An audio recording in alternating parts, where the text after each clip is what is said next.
solving systems of equations, 3 equations and 3 unknowns. I'm going to do the same thing. I'm going to label these equation 1, 2, and 3. Now again, I want to strategize as to which of these variables is the easiest to get rid of. I look at the x's and I see a positive 2x, an x, and an x. That wouldn't be bad.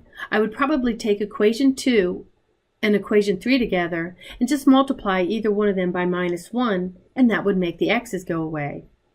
However, when I look at my y variable, it's nicely done for me. I have a positive y in equation 1 and a negative y in equation 2. So if I just add equation 1 and 2 together, y's just go away. Even the z variable isn't so bad because we have the -z and the other 2 variables. But I would say, in looking at this, I personally am going to get rid of y. It seems easiest. Now you might choose a different way, which is perfectly fine. There are many different ways to solve these problems. But like I said, I see equation 1 and equation 2, when I add them together, easily get rid of y. So I look at this, and I'm just going to add the 2 equations together. 2x plus x gives me 3x. My y's go away as I had strategized, and now I have 3z plus 2z gives me 5z. 2 minus 4 gives me -2. That gives me my new equation, equation 4. Since I used equation 1 and equation 2, I must use equation 3 to get rid of my y variable, to find my new equation 5 that will have 2 unknowns in it, where I have left an x and a z. So I know I have to use equation 3. Which of the first 2 should I use to help eliminate y? Well, equation 2 is the one I would rather use. Since it's already got a -y, all I have to do is multiply equation 2 by a positive 3. So if I take 3 times equation 2, I'm going to have 3x minus 3y plus 6z equaling -12. Now I can add my equation 3 and equation 2 to get my new equation that I'm going to call equation 5. So 3x plus x gives me 4x. My y's go away as we had strategized. -1z plus 6z gives me plus 5z equal 1 minus 12. Well, that's a -11. And now I'm ready to get rid of another variable. So I have 2 equations, 2 unknowns, and now I need to strategize once again as to which variable to get rid of. And at looking at these, I see they both have a 5z, so all I have to do is multiply one of the equations by -1, and my z's will go away. So I'm going to take equation 5, multiply it by a -1, and then I'll add equation 4 and my new equation 5, that is equation 5 being multiplied by -1, and I'll add those together. So multiplying equation 5 by -1, I'd get -1 times 4x gives me -4x. -1 times 5z gives me -5z. And then -11 times -1 gives me +11.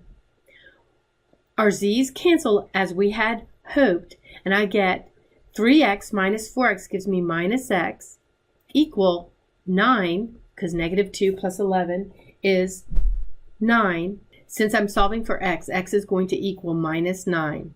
Now I'm going to put -9 either into equation 4 or 5 in order to solve z. I'm just going to use equation 5 over here, so when x equal a -9, I'm going to have 4 times -9 plus 5 times z equal -11 or -11. I multiply this out, and now I just solve for my z. So I'm going to add 36 to both sides, and I'd have 5z equal 25. Divide both sides by 5, and I'd solve z equal 5. So now I have 2 points that would solve my 3 equations and 3 unknowns. So I'm going to take one of the first 3, put this x and this z in there to solve for y. So I'm going to use equation 2. It looks easiest. So I'm going to put -9 minus y plus 2 times the z I just found, and that's supposed to equal minus 4.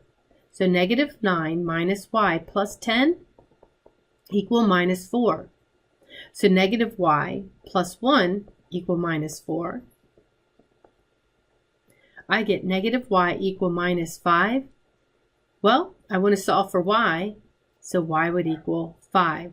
So the point negative 9, 5, 5 is the ordered pair that solves this system of equations.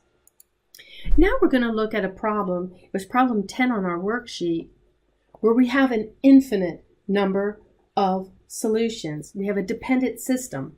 So let's take a look at this. Now, it's not that our strategy will change. We're still going to look at how we would get rid of particular variables. So once again, I look on here and I have 3 different equations.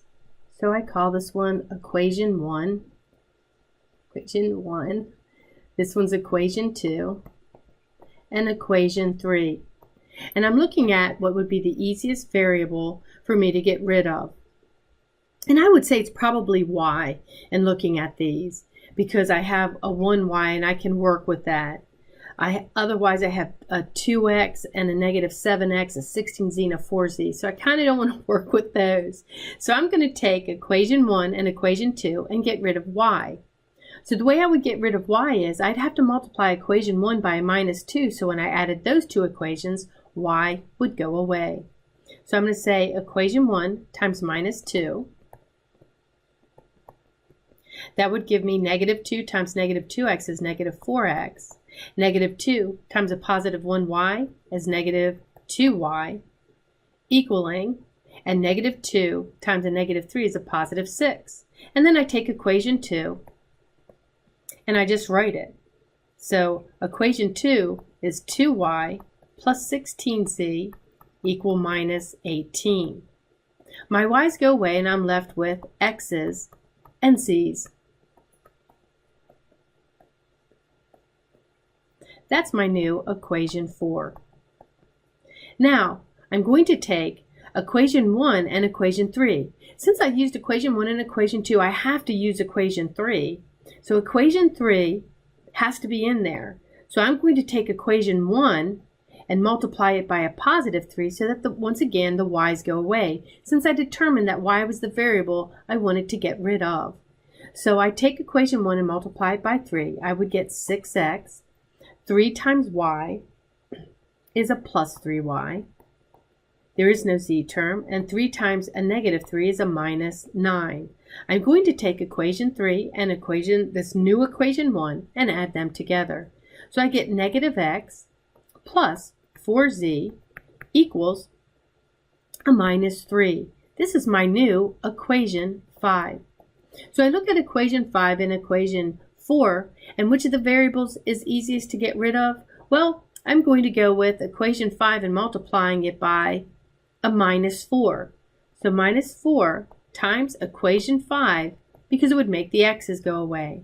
So I'd have 4x, negative 4 times a positive 4 is a minus 16z. And then negative 4 times a minus 3, well, that's a positive 12. Whoa! I get 0 equals 0.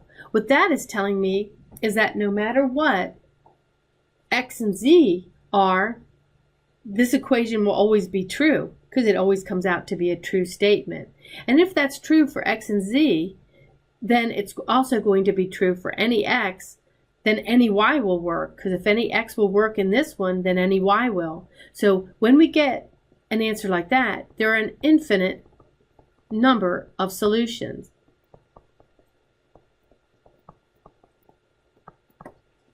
And that means that we have the dependent case. Had we have gotten something like 0 equal 18, which could never be true, that would tell us that there are no solutions. So if we had gotten this, this would have been an indication of no solutions to our system of equation. But in our problem, we got an infinite number of solutions because x always equals x. So any x, y, and z will solve these equations. Thanks so much for listening. I hope this helped.